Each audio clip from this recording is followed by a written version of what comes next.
Hey, you guys. It's Sara, and I'm coming at you live from the witch bath. Kristy was just about to explain to me that what we're doing right now is very Uranus, not Uranus, Uranus. And why is that? Well, I'm driving from gig A to gig B, and it's very, we just kind of, by the seat of our pants are doing this recording, which is, I think it's perfect. So if you hear car noises, if you hear my GPS, let's do it. This is real life right here, so I like it. Yeah. One of our favorite leaders in our community, Marianne Williamson, is running for president. She's in the Democratic primary. I could not love her more. And nobody even knows who she is. And so I thought before we all watch for Democratic, we want to encourage you to watch her town hall tonight on CNN at 6. Just because let's discuss it. But we want to look at it through the lens of astrology because we think everything's more interesting that way. So let me pull up her chart. And Kristy, anything you want to say before? I'm going to pull the chart up so we have it. Hang on. Well, I got a chance to see her live. She was speaking in Los Angeles.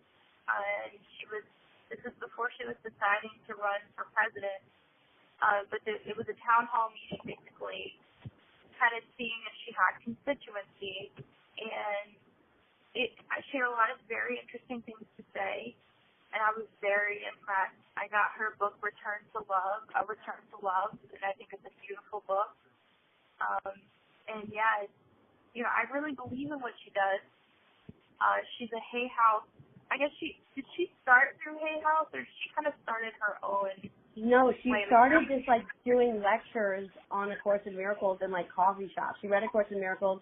She was a jazz singer, and her quote, I'm like, oh, that's so me. Her quote is, for a while I didn't really know what to do with myself. I was a jazz singer in New York, and I was chasing bad boys and good dope. And I'm like, yeah. I'm embarrassed that I was just so geeked out over that, but I really relate to that. So have you read A Course in Miracles at all? I have started it 1,000 times. I have not actually gotten through it formally. I did read A Return to Love, which was Marianne Williamson's, but still it's basically of A Course in Miracles, and then I did her daily Course in Miracles. Basically, it's if you do it, this is an accompaniment. So I stopped doing actually the thing, but I did get her things every day and do the work of the day. I just trusted the footsteps. It's exactly the kind of student I was, too. I didn't actually read books, but I did get a gist of what it was about and could speak about it. Why do you think so this is somebody who's running for president who's basically a spiritual leader. She's not even, when I saw her town hall meeting, she's not going to change her, she's this is my platform. I'm not coming in based on, she said, I am talking about A Course in Miracles. She's going authentic, which I think she is going the spiritual path.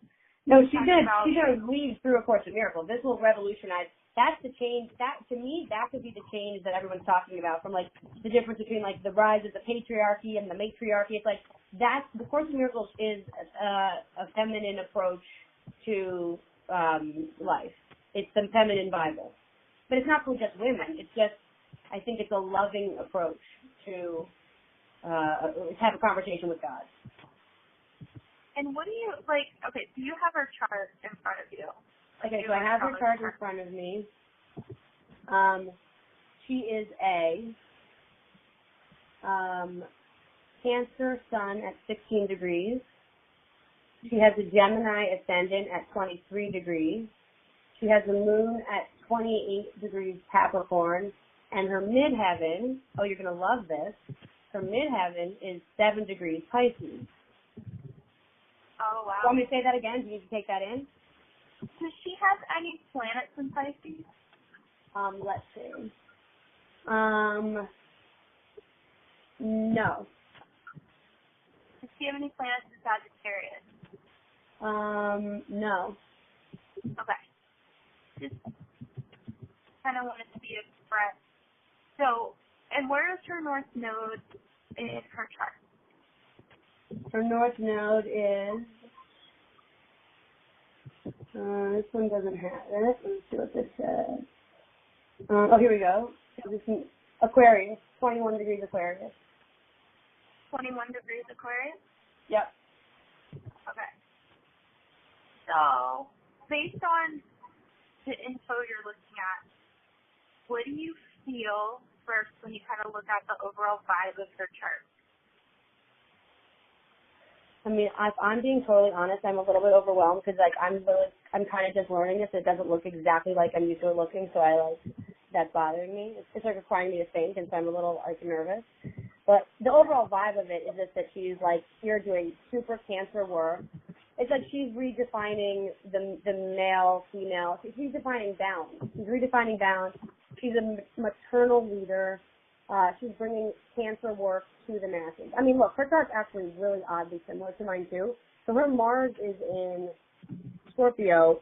Her Mercury is in Leo. Her Mercury is 11 degrees Leo. Okay. And her North Node is 23 degrees Aquarius. So they're kind of right across from each other, too. My question is, so based on what you know transit-wise, so we're looking at presidency projections forward 2020. What, do you hear my GPS, by the way? I just want to make sure you hear it. Very cute. Very cute. Okay, transit-wise, what is it that is going on during the election of 2020? What's the big thing happening next year? So is this what everyone's talking about? January 2020 is the Great Conjunction. Absolutely. Holla. Okay, so yeah. I actually have to admit that I keep saying to people that, like, that's what we're preparing for. I'm like, ladies, let's get information, and I have no idea what we're getting information for. So, like, can you explain to me what am I telling people here? Well, the Great Conjunction, so we have kind of a couple iterations of it, and I apologize. I do not have my little astrology ephemeris. You're literally driving. It's all good.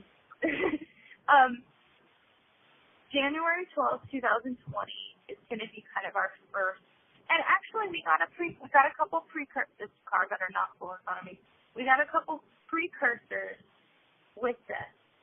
So our precursors are the fact that we have had our nodes, South and North Node, moving through Cancer and Capricorn since this past fall. So with that, we have kind of the energy setting up. It's like, if you think of like putting a grid line down, our energy is grid lining in the signs of Cancer with our purpose in Cancer right now, and Capricorn in the South Node, which is saying what needs to be drained away. I like to call it bloodletting, or if you get into like the boil of the situation, draining the bullshit, draining out the really unhealthy stuff. It's like popping a pimple or like detoxing. Legit, like a detox. So like everyone who feels like sick or is dealing with sobriety stuff, or people are like thinking about what their drugs of choice are, or toxins. It's like everyone's reevaluating that. What actually works for you? And mine is sugar. I am obsessed with sugar. I love myself some sugar, and I have been having a lot of like letting go work regarding sugar with my own diet. And that's in my first house. So like, it's all letting go of things that really like affect my appearance, you know? So when you're talking about that, you're talking about in our own charts to look at what we're letting go of or what we're kind of reevaluating. It's wherever Capricorn is in your chart. Yes. Got it. The Declaration of Independence, and I have to go back and look at dates, is basically... Can you make us an infographic with dates? I can. Just send Deb the info. She'll make one. That'd be so cool. We could post it all together. Oh, my God. This is like... I'm so happy. Okay, so the Declaration of Independence was signed, and basically what happens is Pluto in that position is basically returning to the position of when the Declaration of Independence was signed. Now, technically, that's saying, hey, United States, this was a karmic contract you fucked, you know? And so part of that is the spiritual contract that actually created the United States of America as a whole, what it actually became, is basically receiving a South Node conjunction on Pluto, which is like, let's drain the bullshit, right? So, and it's like what we're literally experiencing now in planetary real time. And we're experiencing that. I think it's interesting that that drain the swamp was literally used because Pluto Scorpio is the swamp. That swamp work. So South Node work, swamp work. That's like, I was in the marshlands yesterday in Maryland. That's the kidney work, and that's ruled by Pluto. So here we are working in the kidneys of the United States. And what do the kidneys do in our own bodies? They literally no idea. they drain all of the toxins out of our body. Oh,